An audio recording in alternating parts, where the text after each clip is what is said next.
বাংলার জন্য একবার ভেবে দেখুন। আর এই নতুন স্লোগানকে সামনে রেখে এবার প্রচারে ঝাঁপাবেন তৃণমূলের কর্মী সমর্থকরা, যাতে কেন্দ্রীয় বঞ্চনার অভিযোগে আরও শান দেওয়া যায়।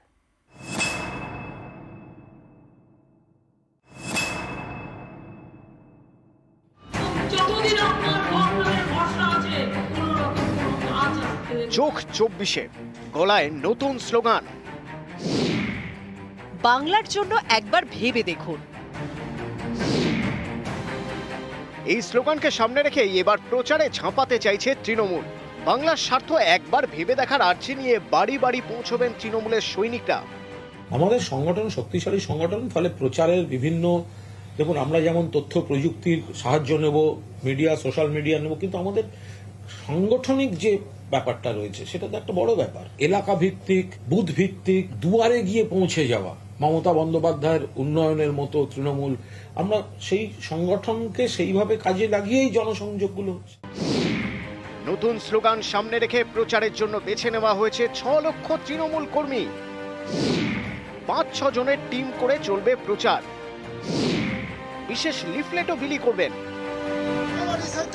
এই লিফলেট বিলি করে তৃণমূল বোঝাতে চাইবে বিজেপি কখনোই বাংলার স্বার্থ দেখে না।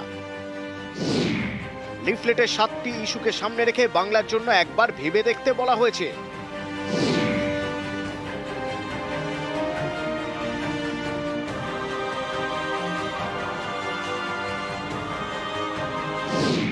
যেমন বলা হয়েছে, 100 দিনের কাজের প্রায় 59 লক্ষ কর্মীদের কাজ করিয়েও দিল্লির জমিদাররা হকের টাকা ইচ্ছে করে আটকে রেখেছে।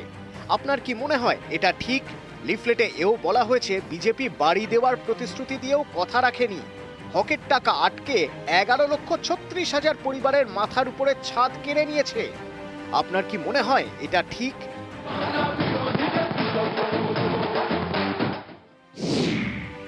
লিফলেটে থাকছে একটি কিউআর কোড।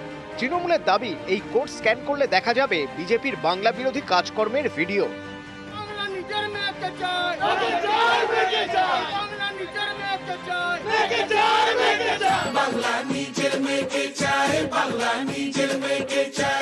একুশের ভোট যুদ্ধে তৃণমূলের স্লোগান ছিল বাংলা নিজের মেয়েকেই চায়।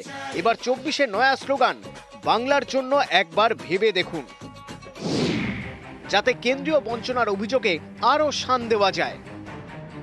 বিভিন্ন বড় বা ছোট জনসভাই হোক বা বিভিন্ন সময় সোশ্যাল মিডিয়ার মাধ্যমেই হোক, তৃণমূল কংগ্রেসের তরফ থেকে লোকসভা নির্বাচনে তাদের প্রচারের ইস্যু বারবার ধরে বলা হচ্ছে। তবে যারা একেবারে নিচু স্তরে গিয়ে কাজ করেন তাদের প্রতি ভরসা রাখতে চাইছে তৃণমূল কংগ্রেস। সে কারণেই রাজ্যের প্রায় 80,000-এর বেশি বুথে এই সক্রিয় কর্মীদের মধ্যে দিয়ে তৃণমূল কংগ্রেস তাদের লোকসভা নির্বাচনের বার্তা পৌঁছে দেওয়ার জন্য এই বিশেষ লিফলেট। ক্যামেরা জ্যোতির্ময় বসুর সাথে আবির ঘোষাল, নিউজ 18 বাংলা, কলকাতা।